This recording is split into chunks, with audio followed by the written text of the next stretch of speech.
புது சிருஷ்டியின் குடும்பமும் கடமைகளும், reprint number 5296, பக்கம் 218. தலைப்பு: ஏலியின் வாழ்க்கையிலிருந்த நடைமுறை பாடங்கள். ஆதார வசனம்: 1 சாமுவேல் 3ஆம் அதிகாரம் 18ஆம் வசனம். அப்பொழுது சாமுவேல் ஒன்றையும் அவனுக்கு மறைக்காமல் அந்த காரியங்களையெல்லாம் அவனுக்கு அறிவித்தான். அதற்கு அவன், கர்த்தர் தமது பார்வைக்கு நலமானதை செய்வாராக என்றான். ஏலியின் வீட்டில் துன்பத்தின் சம்பவம் வரப்போகின்றது என்று தெரிவிக்கும் ஒரு செய்தியை கர்த்தர் சாமுவேலின் வழியாக ஏலிக்கு அனுப்பினார். கர்த்தர் அனுமதிக்க சித்தம் கொண்டுள்ள பெருந்துன்பத்தை பற்றி கேட்ட மாத்திரத்தில்தான் நமது பாடத்தின் ஆதார வசனத்தினுடைய வார்த்தைகளை ஏலி பேசுகின்றார். இன்னுமாக பெரும் துன்பம் வந்த பிற்பாடு என்று இல்லாமல், பெரும் துன்பம் வருவதற்கு முன்னதாகவே ஏலி அதற்கு கீழ்ப்படிந்து தன்னை ஒப்புக்கொடுப்பதையும் இவ்வசனத்தின் வார்த்தைகள் சுட்டிக்காட்டுகின்றது. ஆகவே இவ்வசனத்தின் வார்த்தைகளானது ஏலியிடம் வெளிப்படும் தாழ்மையை காண்பிக்கின்றதாய் இருக்கின்றது. ஏலி அநேக வருடங்களாக இஸ்ரவேலின் நியாயாதிபதியாக இருந்திருக்கின்றார். இன்னுமாக பதிவுகளை வைத்து பார்க்கையில் இவர் பின்பற்ற தகுந்த மாதிரியாகவே, அதாவது தனது சகல செய்கைகளிலும் நீதியுடன் தான் காணப்பட்டிருந்திருக்கின்றார். ஆனால் இவருடைய குமாரர்கள் பேலியாளின் மக்கள் என்று அழைக்கப்பட்டிருந்தனர். இவர்கள் பல்வேறு வழிகளில் பொல்லாதவர்களாக காணப்பட்டார்கள். ஏலியிடமிருந்து வெளிப்பட்ட செல்வாக்கானது இஸ்ரவேல் ஜனங்களுக்கு நன்மை பயப்பிக்கின்றதாய் இருக்க, ஏலியின் பராமரிப்பின் கீழும் அவருடைய ஒப்புதலின் கீழும் இன்னொரு முரண்பாடான செல்வாக்கும் உதித்து வளர்ந்தது. ஒருவேளை இந்த பொல்லாத செய்கைக்காரர்கள் ஏலியின் சொந்த குடும்பத்தாராக இல்லாதிருந்திருப்பார்களானால், சந்தேகத்திற்கு இடமின்றி ஏலி நியாயாதிபதி எனும் தனக்குரிய அதிகாரத்தின்படி இவர்களிடத்தில் செயல்பட்டிருந்திருப்பார். இங்கு தேவ பக்தியாய் இருந்தும் தனது குடும்பத்திற்குரிய தலைவன் என்ற நிலையில் குறைவுடன் இருக்கும் மனிதனை பார்க்கின்றோம். இவருடைய வீட்டின் தலைவனாக தனது பிள்ளைகளை நடத்த வேண்டிய வழியில் பயிற்றுவித்திருக்க வேண்டும். அவர்களை இவர் நீதியில் பயிற்றுவித்திருக்க வேண்டும். இல்லையேல் இவர்கள் இவருடைய குடும்பத்தின் அங்கத்தினர்களிலிருந்து தள்ளப்பட்டு நியாயம் வழங்குபவராகிய இவரால் செயல்படுத்த முடிகின்ற குறிப்பிட்ட கட்டுப்பாடுகளுக்குள் இவர்கள் கொண்டு வரப்பட்டிருக்க வேண்டும். ஏலியின் குணலட்சணத்தில் காணப்பட்ட தவறு எனும் துணை தலைப்பின் கீழ் காணலாம். இச்சம்பவத்திலிருந்து தேவன் நம்மிடத்திலும் நம்முடைய குடும்பத்திலிருந்தும் எதிர்பார்க்கின்றவைகள் தொடர்பான ஒரு பாடத்தை நாம் எடுத்துக்கொள்ளலாம். ஒருவேளை ஒரு பிள்ளை திருடுகிறதாய், ஒழுக்கம் கெட்டதாய், தேவையின்றி குறுக்கிடுகின்றதாய் அல்லது பாதகம் ஏற்படுத்துகின்றதாய் இருக்குமாயின், கிறிஸ்தவ பெற்றோர் இப்படியாக தொடர அனுமதிக்க கூடாது.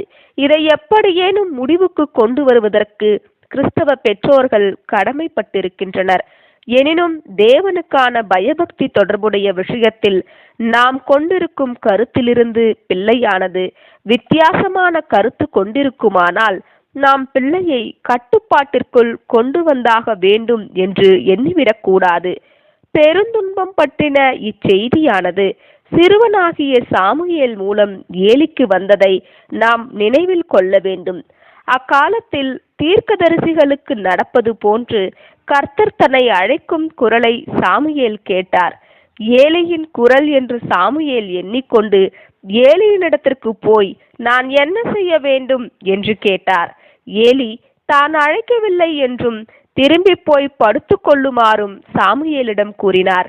இப்படியாக 3 தரம் நடந்தது. கர்த்தர் பிள்ளையை அழைப்பதாக ஏலி புரிந்து கொண்டார். ஆகவே சாமுவேலை மீண்டும் போய் படுத்து கொள்ளுமாறு, ஒருவேளை மீண்டும் அழைக்கும் குரல் கேட்குமானால், கர்த்தாவே சொல்லும், அடியேன் கேட்கிறேன் என்று சொல்லி சாமுவேல் கர்த்தருக்கு ஊழியம் செய்ய கொண்டிருக்கும் தனது ஆயுளை காண்பிக்குமாறும் ஏலி சாமுவேலிடம் கூறினார். சாமுவேல் தனக்கு சொன்னபடியே செய்தார். மேலும் ஏலி தனது குடும்பம் சார்ந்த விஷயத்தில் கொண்டிருந்த அஜாக்கிரதையின் காரணமாக அவர்கள் ஆசாரியத்துவத்திலிருந்து அறுப்புண்டு போவார்கள் என்று கர்த்தர் சாமுவேலிடம் கூறினார். ஏலியின் அருமையான கீழ்ப்படிதல் எனும் துணை தலைப்பின் கீழ் காணலாம். கர்த்தர் பயன்படுத்தின சாமுவேலாகிய கால்வாய்க்கு எதிராக ஏலி எவ்விதமான கோபத்தையும் வெளிக்காட்டாத விஷயம் குறிப்பிடத்தக்க காரியமாகும். சாமுவேலின் பெற்றோர்கள் சாமுவேலை அர்ப்பணித்தது முதல் ஏலி சாமுவேலை தனது குடும்பத்திற்குள் ஏற்றுக்கொண்டிருந்தார். பிள்ளையாகிய சாமுவேல் வழியாக தேவன் தம்மிடம் பேசுவதன் மூலம் தேவன் தன்னை புறக்கணிக்கின்றார் என்று புரிந்து கொண்ட காரியமானது கோபத்தை மூட்டுவதற்குரிய, பெருமையின் ஆவியை தூண்டிவிடுவதற்குரிய போதுமான காரணமாக இருந்திருக்கும். ஆனால் ஏலியின் நடத்தையோ அவருடைய இருதயம் மென்மையாயிருப்பதை காட்டுகின்றது. கர்த்தர் தன்னிடம் தெரிவித்ததை சாமுவேல் தெரிவித்த போது ஏலி, அவர் தமது பார்வைக்கு நலமானதை செய்வாராக, இது கர்த்தருடைய நியாய தீர்ப்பு, இது நிச்சயமாய் சரியானதும் நிச்சயமாக நல்லதும் தான். கர்த்தர் தம்முடைய பார்வைக்கு நலமானதை செய்வாராக.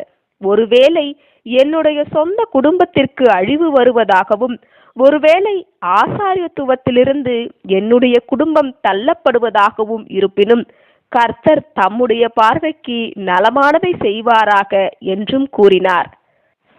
ஆசாரியத்துவத்திலிருந்து ஏலியின் குமாரர்கள் தள்ளப்படுவது என்பது ஏலியின் குமாரர்கள் மரித்து போவதை குறிக்கின்றது. ஏனெனில் ஏலியின் குமாரர்கள் ஆரோனின் ஆசாரியத்துவத்தில் ஆசாரியர்களாக வரும் வரிசையில் காணப்பட்டார்கள். ஏலியின் இவ்வார்த்தைகள் முழுமையாக கீழ்ப்படிந்து ஒப்பு கொடுப்பதற்கு ஓர் அருமையான உதாரணமாக காணப்படுகின்றது.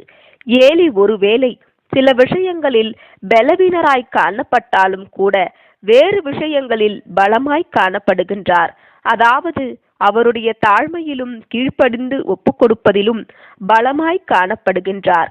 யாரெல்லாம் சாந்தத்துடனும் கற்பிக்கத்தக்க நிலைமையிலும் தங்கள் விஷயத்தில் காணப்படுகிறார்களோ இவர்கள் பெரும்பாலும் இவர்களுடைய கட்டுப்பாட்டின் கீழ் காணப்படும் மற்றவர்களை கையாளும் விஷயத்தில் போதுமான அளவுக்கு உறுதியுடன் காணப்படுவதில் மிகவும் சிரமப்படுகின்றனர்.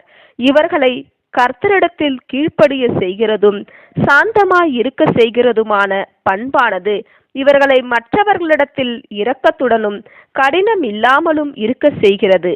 ஆனால் கர்த்தர் மற்றும் அவருடைய வழிநடத்துதல்கள் மற்றும் ஏற்பாடுகள் தொடர்புடைய விஷயத்தில் சாந்தத்துடனும் கீழ்ப்படிந்து ஒப்பு கொடுத்தலுடனும் நாம் காணப்படும் அதே வேளையில் மற்றவர்கள் தொடர்புடைய விஷயத்தில் கர்த்தருடைய சித்தத்தை உறுதியாக நிலையாக செயல்படுத்த முடியக்கூடிய நிலையில் நாம் காணப்படுவது நல்லதாகும்.